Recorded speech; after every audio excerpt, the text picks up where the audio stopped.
Hi all welcome back to my channel. ನಾನು ನಿಮ್ಮ ಮಂಗಳ ಚೇತನ್. ನೀವೇನಾದರೂ ಈ ಚಾನಲ್ಗೆ ಫಸ್ಟ್ ಟೈಮ್ ಭೇಟಿ ಕೊಟ್ಟಿದ್ರೆ ಮಿಸ್ ಮಾಡದೆ ಸಬ್ಸ್ಕ್ರೈಬ್ ಮಾಡಿ. ಯೂಶಲಿ ಲೈಕ್ ವೀಕ್ ಡೇಸ್ಗೆ ಬೇಕಾಗಿದ್ದಾಗ ವೀಕೆಂಡಲ್ಲೇ ನಾವು ಪ್ರಿಪ್ರೇಷನ್ ಮಾಡ್ಕೋಬೇಕು, ಆವಾಗ ಸ್ವಲ್ಪ ಈಸಿ ಆಗುತ್ತೆ. ಸೊ ಹಾಗಾಗಿ ನಾನು ಯೂಶಲಿ ಲೈಕ್ ಕೆಲವು ಪ್ರಿಪ್ರೇಷನ್ಸ್ನ ಮಾಡಿಟ್ಕೊಬಿಡ್ತೀನಿ. ಲೈಕ್ ಈ ರೀತಿ ಪ್ರೋಟೀನ್ ಪೌಡರ್ನ ದೊಡ್ಡ ಬಾಕ್ಸಿಂದ ಚಿಕ್ಕ ಬಾಕ್ಸ್ಗೆ ಹಾಕೊಳ್ಳೋದು, ಮತ್ತು ಡೈಲಿ ಬೇಕಾಗಿದ್ದಾಗ ಇನ್ಸ್ಟೆಂಟಾಗಿ ಒಂದು ಬಾಕ್ಸ್ ಎತ್ಕೊಂಡು ಹೋಗ್ಬೋದು.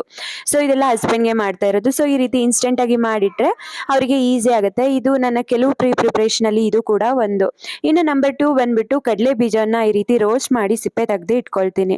ಸೊ ಆಗ ಬೇಕಾದ್ರೆ ಹಾಗೆ ಕೂಡ ತಿನ್ಬೋದು, ಯಾಕೆಂದ್ರೆ ಪ್ರೋಟೀನ್ ಕಂಟೆಂಟ್ ಜಾಸ್ತಿ ಇರೋವಂಥ ಫುಡ್ ಇದು. ಸೊ ಹಾಗಾಗಿ ಮಕ್ಕಳು ಕೂಡ ತಿಂತಾರೆ, ಹಸ್ಬೆಂಡ್ ತಿಂತಾರೆ. ಹಾಗೆ ಚಟ್ನಿ ಏನಾದರೂ ಮಾಡಬೇಕು ಅಂದರೂ ಕೂಡ ನಾವು ಇನ್ಸ್ಟೆಂಟಾಗಿ ಮಾಡ್ಕೋಬೋದು. ಮತ್ತು ಈ ಸಿಪ್ಪೆಯನ್ನು ಬಿಡಿಸೋದು ಕೂಡ ತುಂಬ ಈಸಿ. ಜಸ್ಟ್ ರೋಸ್ಟ್ ಮಾಡಿಬಿಟ್ಟು ಆರಿದ ಮೇಲೆ ಒಂದು ಕ್ಲಾತ್ ಮೇಲೆ ಹಾಕ್ಕೊಂಡು ಈ ರೀತಿ ಮಾಡಿದ್ರೆ ಆಯಿತು. ಸೊ ಸಿಪ್ಪೆನೆಲ್ಲ ತೆಗೆದು ಇನ್ಸ್ಟೆಂಟಾಗಿ ನಾವು ಒಂದು ಬಾಕ್ಸ್ಗೆ ಹಾಕಿ ಇಟ್ಕೋಬೋದು. ಪಾಪು ಇರ್ತಾನೆ ಜೊತೆಗೆ, ಅವನು ಕೆಲವು ಟೈಮ್ ಹಿಂಗೆ ಆಟ ಮಾಡ್ಕೊಂಡು ನಾನು ಮಾಡ್ತೀನಿ ಆ ಥರ ಎಲ್ಲ ಮಾಡ್ತಿರ್ತಾನೆ. ಸೊ ಅವ್ರ ಜೊತೆನೇ ಆಟ ಆಡಿಕೊಂಡು ನನ್ನ ಪ್ರಿಪ್ರೇಷನ್ಗಳನ್ನು ಮಾಡ್ಕೊಳ್ತಾ ಇರ್ತೀನಿ. ನೋಡಿ, ಕಡಲೆ ಬೀಜವನ್ನು ಈ ರೀತಿ ಮಾಡಿಕೊಂಡು ಸಿಪ್ಪೆನ ಈಸಿಯಾಗಿ ಸಪ್ರೇಟ್ ಮಾಡ್ಕೋಬೋದು.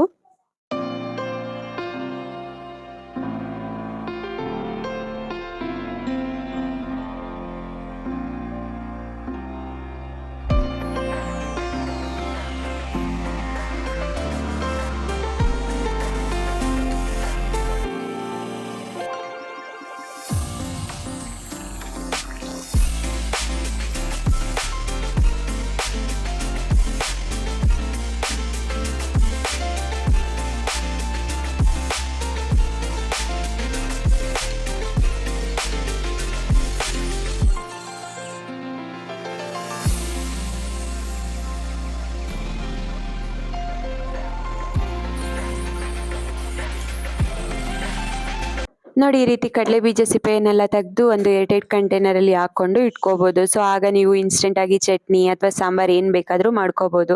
ರೀಸೆಂಟಾಗಿ ನಾನೊಂದು ವಿಡಿಯೋನ ಅಪ್ಲೋಡ್ ಮಾಡಿದ್ದೀನಿ, ಚಟ್ನಿ ರೆಸಿಪಿ. ಅದನ್ನು ಕೂಡ ಒಮ್ಮೆ ವಿಸಿಟ್ ಮಾಡಿ. ಹೇಗೆ ಇಷ್ಟ ಆಗಿದ್ರೆ ದಯವಿಟ್ಟು ಲೈಕ್ ಮಾಡಿ, ಶೇರ್ ಮಾಡಿ. ಹಾಗೆ ನಾನು ನಂಬರ್ 3 ಪ್ರಿಪ್ರೇಷನ್ ಏನು ಮಾಡ್ಕೊಳ್ತೀನಿ ಅಂದರೆ, ಕಡಲೆಕಾಳನ್ನ ಪುಡಿಯನ್ನು ಮಾಡಿ ಇಟ್ಕೊಳ್ತೀನಿ. ಇದಕ್ಕೆ ಸತ್ತು ಪೌಡರ್ ಅಂತ ಕೂಡ ಹೇಳ್ತಾರೆ. ತುಂಬ ಎನರ್ಜಿ ಬೂಸ್ಟರ್ ಇದು.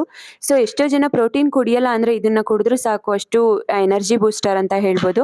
ಸೊ ಇದನ್ನು ಕೂಡ ಪೌಡರ್ ಮಾಡಿಕೊಂಡು ಸ್ಟ್ರೈನ್ ಮಾಡಿಕೊಂಡು ಒಂದು ಏರ್ಟೈಟ್ ಕಂಟೈನರಲ್ಲಿ ಹಾಕಿ ಇಟ್ಕೊಳ್ತೀನಿ. ಇದು ಕೂಡ ಯೂಶಲಿ ಲೈಕ್ ಒಂದು 1 ವೀಕ್ ಟು 10 ಡೇಸ್ ಬರುತ್ತೆ. ಸೊ ಈ ರೀತಿ ನೀಟಾಗಿ ಸ್ಟ್ರೈನ್ ಮಾಡ್ಕೊಳ್ಳೋದ್ರಿಂದ ನಾವು ಓಟ್ ಮೀಲ್ಗೆಲ್ಲ ಹಾಕ್ಕೊಂಡಾಗ ಈಸಿ ಆಗುತ್ತೆ ಮತ್ತು ಚೆನ್ನಾಗಿರುತ್ತೆ. ಮಧ್ಯ ಕಾಳು ಥರ ಸಿಗಲ್ಲ, ಹಾಗಾಗಿ ಬೆಸ್ಟ್ ಅಂತ ಹೇಳ್ಬೋದು. ಸೊ ನೋಡಿ, ಇದನ್ನು ಈ ರೀತಿ ಚೆನ್ನಾಗಿ ಸ್ಟ್ರೈನ್ ಮಾಡಿಕೊಂಡು ಒಂದು ಏರ್ಟೈಟ್ ಕಂಟೈನರ್ಗೆ ಹಾಕಿ ಇಟ್ಕೊಳ್ತೀನಿ.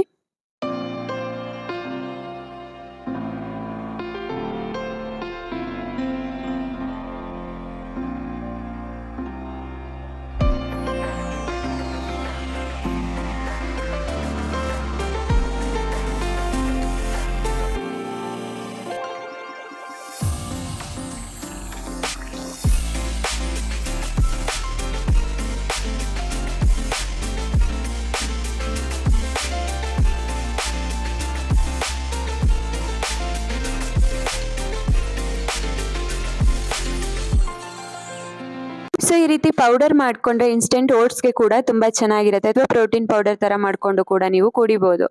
ಸೊ ನೆಕ್ಸ್ಟು ಪ್ರಿಪ್ರೇಷನ್ ನಾನು ಏನು ಮಾಡ್ಕೊಳ್ತೀನಿ ಅಂದರೆ, ಈ ರೀತಿಯ ಡ್ರೈ ಫ್ರೂಟ್ಸನ್ನು ಚಾಪ್ ಮಾಡಿ ಇಟ್ಕೊಳ್ಳೋದು. ಆಗ ನಾವು ಏನಾದರೂ ಪಾಯಸ ಮಾಡ್ತೀವಿ, ಅಥವಾ ಏನಾದರೂ ಓಟ್ ಮೀಲ್ ಮಾಡ್ತೀವಿ, ಅಥವಾ ಏನಾದರೂ ಜ್ಯೂಸ್ಗೂ ಕೂಡ ಟಾಪಿಂಗ್ಸ್ಗೆ ತುಂಬ ಈಸಿ ಆಗುತ್ತೆ. ಮತ್ತು ನಿಮ್ಗೆ ಈ ರೀತಿಯ ಡ್ರೈ ಫ್ರೂಟ್ಸ್ ಚಾಪರ್ ಏನಾದರೂ ಬೇಕಿತ್ತು ಅಂದರೆ ನೀವು ಲಿಂಕನ್ನು ಡಿಸ್ಕ್ರಿಪ್ಷನ್ ಬಾಕ್ಸಲ್ಲಿ ಕೊಟ್ಟಿರ್ತೀನಿ, ತೊಗೋಬೋದು. ಸೊ ನೋಡ್ಬೋದು ನೀವು ಎಷ್ಟು ಡ್ರೈ ಫ್ರೂಟ್ಸ್ ವಿತಿನ್ ಲೈಕ್ 2 ಸೆಕೆಂಡ್ಸ್ಗೆ ಈ ರೀತಿ ಚಾಪ್ ಮಾಡ್ಕೋಬೋದು, ಮತ್ತು ತುಂಬ ಚೆನ್ನಾಗಿ ಸ್ಮೂತಾಗಿ ಬರುತ್ತೆ. ಸೊ ಮಕ್ಕಳಿಗೆ ಕೂಡ ಏನಾದರೂ ಅಡುಗೆ ಮಾಡಿದಾಗ ಅದ್ರ ಜೊತೆ ಇದನ್ನು ಮಿಕ್ಸ್ ಮಾಡಿ ಅಥವಾ ಹಾಲಲ್ಲಿ ಹಾಕಿ ಕೂಡ ಕೊಡೋದಕ್ಕೆ ಸಕ್ಕತ್ತಾಗಿರುತ್ತೆ. ಸೊ ನೋಡಿ, ತುಂಬ ಬೆಸ್ಟ್ ಯೂಸ್ಫುಲ್ ಟೂಲ್ ಅಂತಲೇ ಹೇಳ್ಬೋದು ನೀವು. ಸೊ ಇದನ್ನು ಕೂಡ ಒಂದು ಏರ್ಟೈಟ್ ಕಂಟೈನರ್ಗೆ ಹಾಕಿ ನಾನು ಟ್ರಾನ್ಸ್ಫರ್ ಮಾಡಿ ಇಟ್ಕೊಳ್ತೀನಿ. ಸೊ ನಾನು ಈ ರೀತಿ ಪ್ರಿಪ್ರೇಷನ್ಗಳನ್ನು ಮಾಡಿಕೊಂಡು ವೀಕೆಂಡಲ್ಲಿ ವೀಕ್ ಡೇಸ್ಗೆ ಪ್ರಿಪೇರ್ ಆಗ್ತೀನಿ. ಸೊ ಆಗ ನಾನು ಯೂಶಲಿ ರೆಗ್ಯುಲರಾಗಿ ಓಟ್ ಮೀಲ್ ಎಲ್ಲ ಮಾಡ್ಕೊಳ್ತಾ ಇರ್ತೀನಿ, ಹಾಗೆ ಜ್ಯೂಸ್ ಮಾಡ್ಕೊಳ್ತಿರ್ತೀನಿ, ಅದಕ್ಕೆ ಯೂಸ್ ಆಗುತ್ತೆ. ಇನ್ನು ನೆಕ್ಸ್ಟ್ ಬಂದುಬಿಟ್ಟು ಪನ್ನೀರನ್ನು ನಾನು ಕಟ್ ಮಾಡಿ ಇಟ್ಕೊಳ್ತೀನಿ. ಯಾಕೆಂದರೆ ಪನ್ನೀರನ್ನು ಹೊರಗಡೆಯಿಂದ ತಂದಿದ್ದಾಗ ಅದೊಂದು ಕವರಲ್ಲಿ ಇರುತ್ತೆ, ಪ್ಲಾಸ್ಟಿಕ್ ಕವರಲ್ಲಿ. ಸೊ ಹಾಗಾಗಿ ನೀಟಾಗಿ ವಾಶ್ ಮಾಡಿ ಕಟ್ ಮಾಡಿ ಒಂದು ಗ್ಲಾಸ್ ಬಾಟಲ್ಗೆ ಹಾಕಿ ಸ್ಟೋರ್ ಮಾಡಿ ಇಟ್ಕೊಳ್ತೀನಿ. Usually maximum like 3 to 4 days use ಮಾಡ್ಕೊಳ್ತೀನಿ. ಸೊ ಇದಾಗಿತ್ತು ನನ್ನ ಪ್ರಿಪ್ರೇಷನ್ ವಿಡಿಯೋ. ನಿಮಗೆ ಈ ವಿಡಿಯೋ ಇಷ್ಟ ಆಗಿದ್ರೆ ದಯವಿಟ್ಟು ಲೈಕ್ ಮಾಡಿ, ಶೇರ್ ಮಾಡಿ.